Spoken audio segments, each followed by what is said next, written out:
"Get in my bed now, you fat cow!" he roared. But what he did there made her feel like a goddess. The storm screamed like a wounded beast over the peaks of White Peak Mountain, swallowing every sound except the wind. Through the blinding snow stumbled a woman, Evangeline Ava Morrison, 25, her red hair stiff with ice, her hands trembling as she tried to shield her face from the gale. She'd been walking for hours, maybe days. She couldn't tell any more. All she knew was that if she stopped, the cold would claim her. Her dress, soaked and torn, clung to her body, heavy as chains. Every breath burned. She whispered to herself, voice breaking, "Just a little farther. They said there was a cabin on the ridge." Behind her, the world she'd fled seemed to vanish into the storm. The town of Millbrook, her cruel stepfather Jeremiah Hartwell, and the nightmare he'd tried to force upon her. She could still hear his drunken laughter. "You'll marry him, girl. 65 or not, he's paying my debts." So she ran, into the night, into the storm. Better to die free in the snow than to live as someone's property. But now her legs gave way. The wind knocked her down, burying her in white. Her lips turned blue. Her heartbeat slowed. She whispered one last prayer, not to be saved, but to stop hurting. And then, light, a door opening, a shadow moving through the storm. A deep voice thundered above the wind, "God Almighty, hold on!" Arms strong as iron lifted her from the snow. She tried to speak, but her lips barely moved. He carried her inside, the door slamming behind them. And then that same voice roared again, urgent and fierce, "Get in my bed now, you fat fool, or you'll die." The words cracked through the cabin like gunfire, harsh, terrifying, but they weren't filled with lust. They were filled with panic, because Dr. Damian Cross, the man they called the White Devil of the Mountains, knew he had only minutes to save her life. The cabin door slammed shut, cutting off the blizzard like a wall. Inside, only the crackle of the fire and the sharp rasp of breathing filled the room. Damian Cross laid the woman on a bearskin rug near the hearth. Her skin was icy white, her pulse faint. Steam rose from her soaked dress as the heat reached her. He could feel the tremors of hypothermia deep in her bones. "Damn it," he muttered, stripping off his gloves. "You've been in this storm too long." He poured a kettle of water into a bowl, tossed in a handful of herbs, and placed it by the fire. Then he turned back to her and shouted, voice sharp, commanding, "Listen to me. You need to get out of those clothes now." Her eyelids fluttered, barely conscious. "No, please, don't hurt me." "Don't be a fool," he snapped. "If you stay like that, you'll be dead before dawn. Get in the bed, now." The words sounded cruel, even to his own ears. The habits of isolation had made him blunt, too used to speaking to storms, not people. But he didn't have time for gentleness. Ava tried to move, but collapsed again. Her breath came in shudders. Damian swore under his breath, scooped her up effortlessly, and carried her across the room. "Don't you dare faint on me now," he said, voice low but trembling with urgency. He set her down on the large bed near the fire, turned his back, and began speaking fast, his voice softer this time. "Listen carefully. Take off your wet clothes. Everything. There's a blanket behind you. Wrap it tight around your body. I'll keep my back turned." He waited, eyes fixed on the wall, listening to the weak rustle of fabric. For a moment, nothing moved. Then finally, a whisper. "I'm done." He turned around. She was sitting up, clutching the blanket around her chest, her red hair damp and tangled over her shoulders, her lips still trembling, but her eyes green as spring, staring at him with a strange mix of fear and gratitude. Damien approached, slow and deliberate, holding a mug of steaming liquid. "Drink this, slowly." Ava hesitated. "What is it?" "Willow bark and ginger, for fever. I'm a doctor, not a monster." That last line came out quietly, almost bitterly. Ava's gaze softened. "They said you were dangerous, that you'd kill anyone who came up this mountain." Damien gave a grim smile. "They say a lot of things about what they don't understand." He knelt beside her, one large hand hovering just above her shoulder, careful not to touch. "Can you feel your fingers yet?" She lifted one trembling hand. "A little." "Good. That means I'm not too late." For the first time since she'd arrived, their eyes met fully, her fear colliding with his exhaustion. Two broken souls, both hunted by lies. Outside, the blizzard howled, clawing at the cabin walls. Inside, the world narrowed to a fire, a bed, and two strangers fighting against the cold and the weight of what others had made them believe about themselves. Damien stood, his voice low now. "You'll live. I'll see to that." Ava's lashes fluttered. "Why help me?" He paused at the bedside, the firelight flickering over the scars on his hands. "Because once someone helped me, and I didn't deserve it either." She wanted to ask more, but the warmth finally overtook her. Her eyes closed, and sleep, deep, safe sleep, claimed her for the first time in years. Damien watched her breathing steady, then turned away. His voice was barely a whisper against the crackling fire. "Rest easy, Redbird. The storm can't touch you here." When Evangeline awoke, the world was quiet. So quiet she thought for a moment she'd died. The fire still burned low in the hearth, painting the wooden walls in warm amber. She was wrapped in blankets so thick they felt like a cocoon. The air smelled faintly of smoke and something sweet, herbs perhaps, or pine resin. Her first thought was, "I'm alive." Her second was, "Where am I?" Then she saw him. Damien Cross sat in a chair near the window, the morning light falling across his face. His hair, silver white in the sunlight, made him look almost otherworldly. He was reading, a pair of spectacles balanced low on his nose, but his posture, still and alert, betrayed a man who never truly relaxed. When he noticed her stirring, he set the book aside. "You're awake," he said simply. Ava tried to sit up, clutching the blanket closer to her chest. "How long have I been asleep?" "2 days." He stood, his long coat whispering against the floor. "You had a fever? Nearly lost you last night." She blinked, the words barely sinking in. You stayed here the whole time?" He shrugged as though it were obvious. "Couldn't leave you alone, could I? Not with the storm raging." The bluntness in his tone didn't hide the quiet fatigue in his eyes. He handed her a bowl of soup, its steam curling between them. "Eat, slowly." Ava's fingers trembled as she took it. "Thank you." Damien leaned against the table, arms crossed. "You've got spirit, I'll give you that. Not many would climb a mountain in a storm like that." She gave a faint laugh, more a sigh than a sound. "I didn't have much choice." His gaze sharpened. "Someone chasing you?"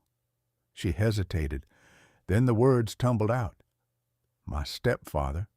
He wanted to sell me, marry me off to a man old enough to be my grandfather. I ran before dawn. I didn't care if I froze." Damien's jaw tightened. For a long moment, the only sound was the soft pop of burning wood. When he finally spoke, his voice was low, rough-edged. "You did the right thing. No one deserves that." She met his eyes, and for the first time saw not the rumored monster, but a man carrying grief like a chain around his neck. "You don't talk like the devil they say you are," she said softly. He almost smiled. "The town calls me what it wants. Easier to fear a ghost than face what they've done." "What did you do?" His expression darkened, then softened again as he exhaled. "Nothing worth the hatred I earned. I lost my family. That was enough for them to turn me into a myth." He picked up the bowl she'd emptied, set it on the table, and busied himself with the kettle, but his next words were quieter. "I was a doctor. My wife and son died in a carriage accident I couldn't stop. The town said I was cursed, so I came here. Easier to live among snow than whispers." Ava's heart clenched. "I'm sorry." "Don't be," he said, turning back toward her. "You couldn't have known." For a while neither spoke. She watched him move through the cabin, every motion efficient, almost elegant, though burdened by loneliness. He added wood to the fire, checked the herbs drying by the window, then paused to look at her again. "You can stay here until the snow melts," he said. "The road's buried for miles." Her lips curved faintly. "You're not afraid I'll bring trouble?" His eyes held hers. "Trouble finds me anyway." That night, when the storm began again, she couldn't sleep.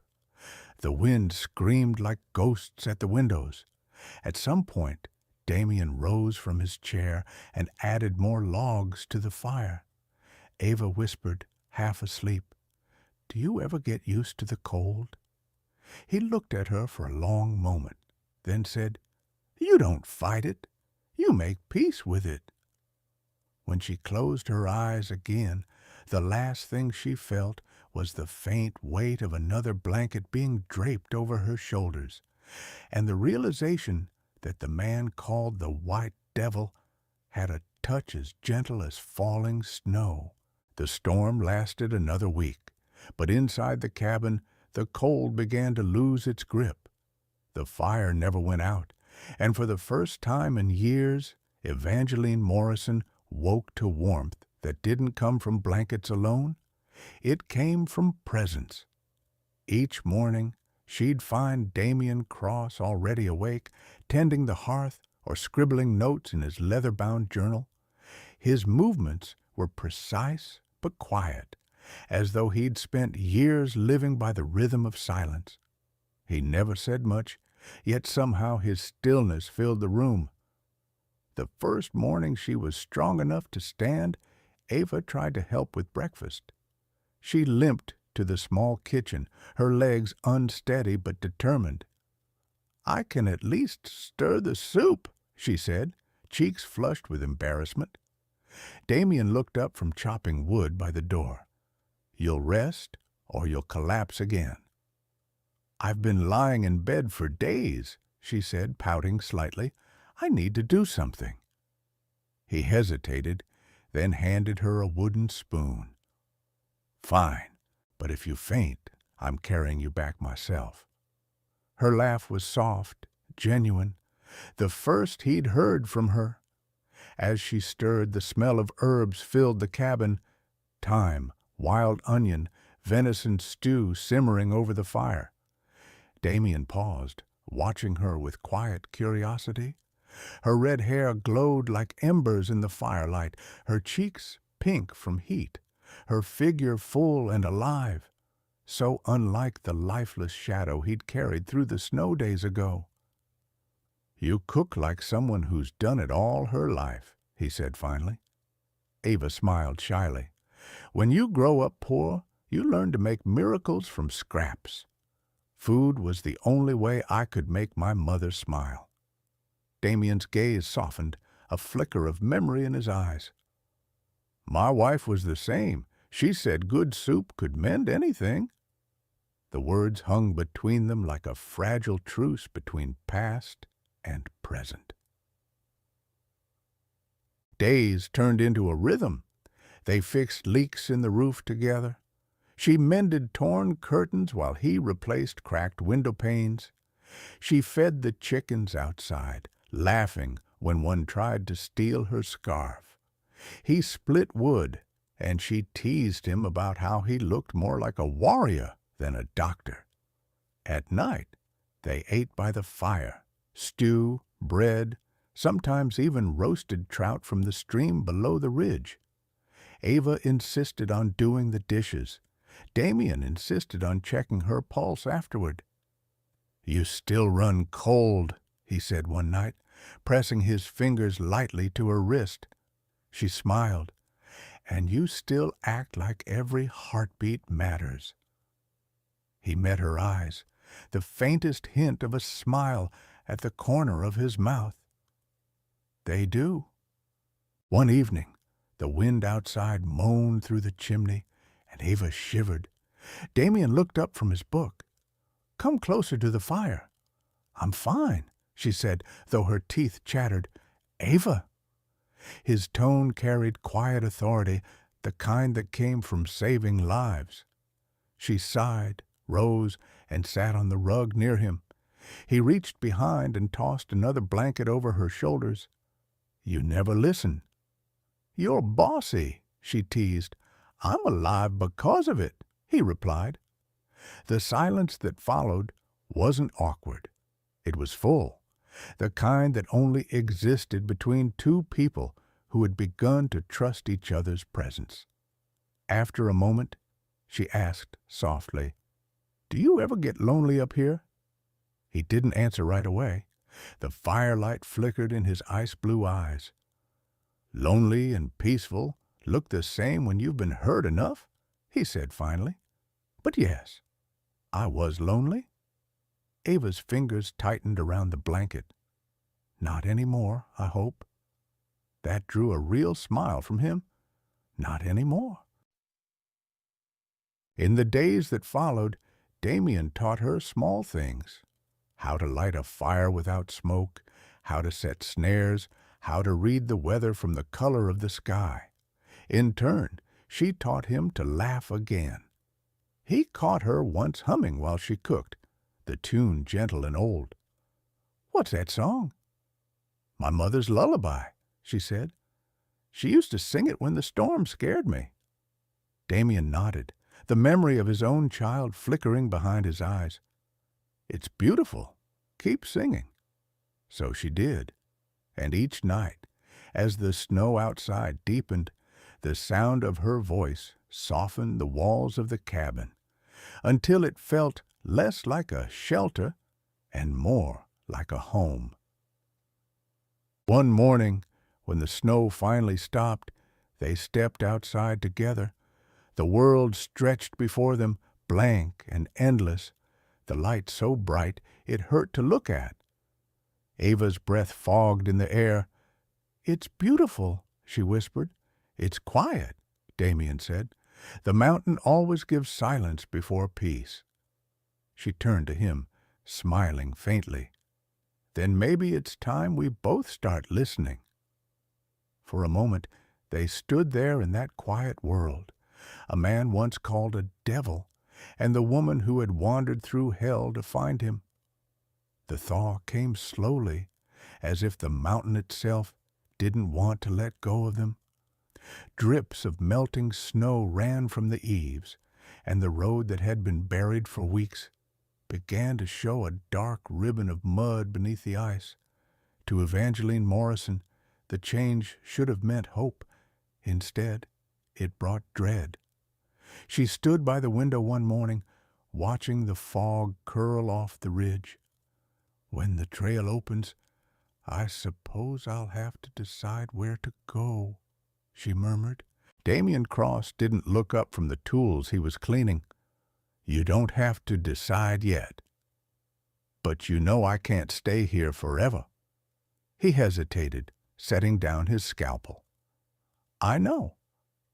It was the first time either of them had spoken aloud about her leaving, and the air between them grew heavy with what neither dared say, that the thought of parting already hurt like a wound. That afternoon, the sound of hooves broke the quiet. A rider was climbing the path toward the cabin. Damien's entire body went still. "No one rides this way unless they have reason," he muttered, pulling on his coat. Ava felt her stomach tighten. Who would come all the way up here? He didn't answer, only stepped out into the cold. Moments later, a tall man appeared in the doorway, his hat dusted with sleet. His badge caught the firelight. "Sheriff Tanner," he announced grimly. "Dr. Cross. Didn't expect to see you again." Damien's jaw clenched. "You've seen me. Now state your business." The sheriff glanced past him and saw Ava standing by the hearth. His brows lifted. "Well, well, so the rumors were true. The White Devil took in a runaway." Ava's heart dropped. "How do you—" "The whole town's been talking," Tanner said. "Your stepfather's been raising hell for weeks. Said his daughter was kidnapped by a murderer." Damien took one slow step forward. "I've killed no one." Tanner's lip curled. "Maybe not, but folks down there still think you let your family die, and now they think you've added another poor soul to your collection." Ava found her voice.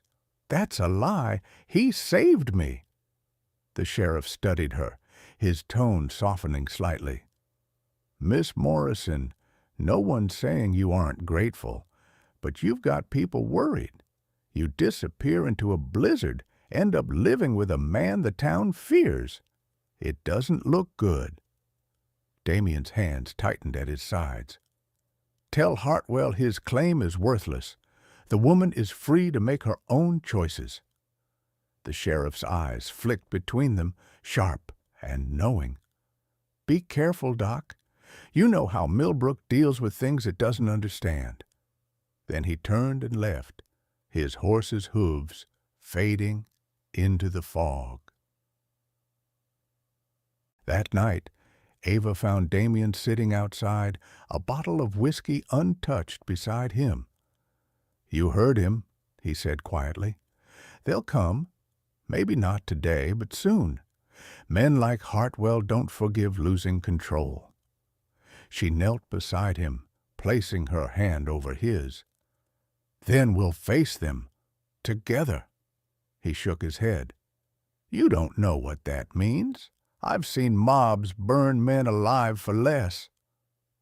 And I've seen what cruelty does to people who keep running from it," she said fiercely. "You told me once the mountain gives silence before peace. I think it also gives courage before love." For the first time, Damien's mask cracked. "Ava, I've been running from ghosts my whole life. I don't want to see them touch you." She leaned closer, her voice trembling but steady. "They already did. The night you carried me from the snow, they let go." His breath caught. Then he drew her into his arms, holding her as if he could shield her from every shadow below the ridge. Outside, the wind began to rise again, whispering through the pines. Neither of them saw the faint orange glow far down the valley, the torches of riders beginning to climb. The next morning dawned in uneasy silence.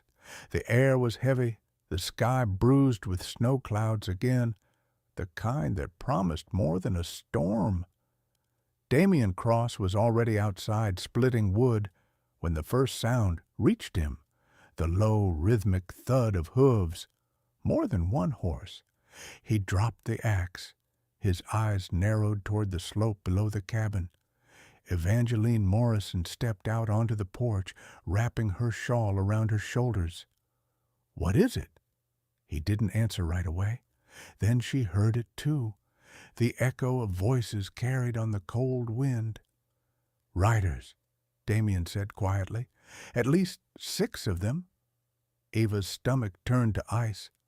"Hartwell." He nodded once. "And the sheriff, if I'm not mistaken." By the time the men reached the clearing, the air was sharp with tension. Snow fell in lazy flakes, catching the light of torches as the horses snorted steam. Sheriff Tanner sat at the front, his face grim. Beside him, Jeremiah Hartwell, red-faced, reeking of whiskey even from a distance, pointed toward the cabin. "There she is!" he shouted. "The whore stole from me and ran off with this mountain devil. I want her back." Damien stepped forward, unarmed but towering. "You'll keep your distance, Hartwell." The old man sneered. "That's my daughter." Ava's voice cut through the air. "You lost the right to call me that the day you tried to sell me like cattle." The sheriff shifted uneasily in his saddle. "Easy now. No one wants blood." Hartwell spat into the snow. "I'll take her by force if I have to." Damien's tone dropped to a low, dangerous growl. "You can try."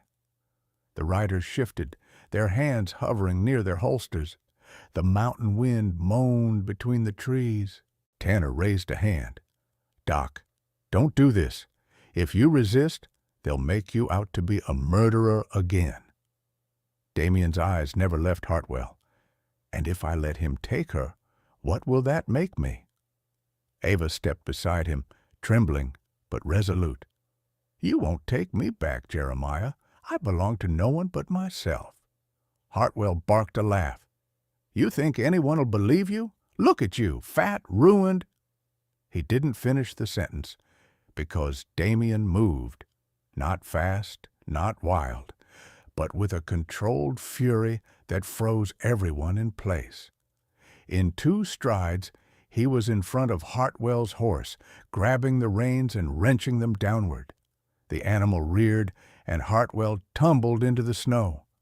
"Enough," Damien said, voice steady as iron. "You'll leave this mountain and never return." Hartwell scrambled to his knees, reaching for the pistol on his belt. But before he could draw, a gunshot cracked through the air. The bullet buried itself in the snow between his hands. The sheriff still held his smoking revolver. "That's enough," Tanner barked. "You're done here, Hartwell." Hartwell stared at him in disbelief. You're siding with him?" "I'm siding with what's right," Tanner said. "You lied to half the town. You said this man kidnapped her. Looks to me like she's standing by him willingly." Ava met his gaze. "More willingly than I ever stood by anyone else." For a long, frozen moment, no one moved. Then the sheriff holstered his weapon. "Let's go." The riders hesitated, then turned their horses one by one. Hartwell's curses trailed into the wind as they descended the mountain. When silence finally returned, Ava realized she was shaking. Damien turned to her, his hand brushing her cheek.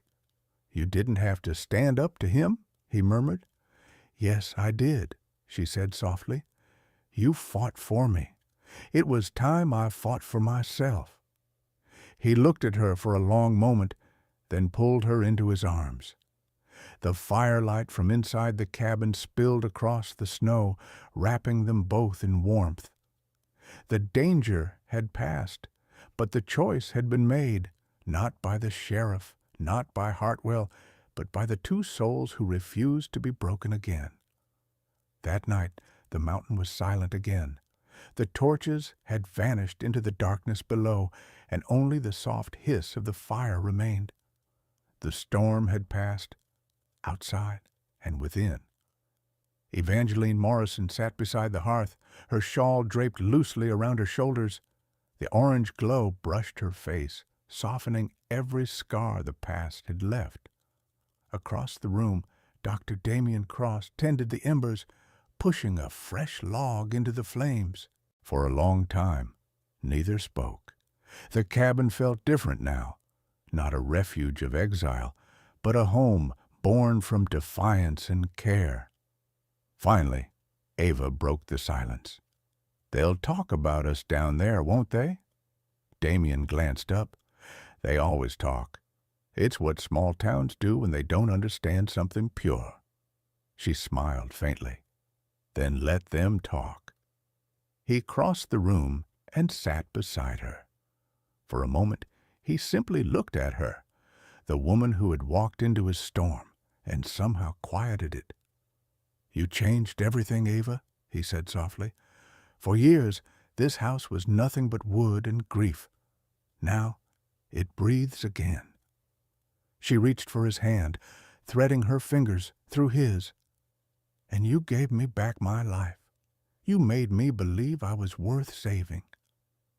The wind outside sighed through the pines like a lullaby. The firelight danced over their faces. Damien brushed a stray curl of red hair from her cheek. "You're safe here," he whispered, "if you'll have it. This can be your home." Ava's eyes glistened as she leaned into his touch. "It already is." He kissed her forehead, gentle as falling snow, and the world outside the cabin seemed to hold its breath. For the first time in years, White Peak Mountain knew peace. The doctor, who had once fled the world, and the woman who had fled its cruelty, had found the same thing they'd both stopped believing in, a beginning. And as the fire crackled and dawn crept over the ridge, Evangeline smiled through her tears, whispering, "Maybe every storm leads someone home." Every time I share a story like this, I'm reminded that love doesn't always look perfect. Sometimes it begins in the storm, in fear, in the moments when the world has already given up on us. But somewhere out there, someone will see through the snow and reach for us, not to change who we are, but to remind us that we've always been enough. If you're listening right now, tell me, where in the world are you hearing this story from tonight? And if you still believe that kindness can heal what cruelty has broken, stay close, because the next story is already waiting for you.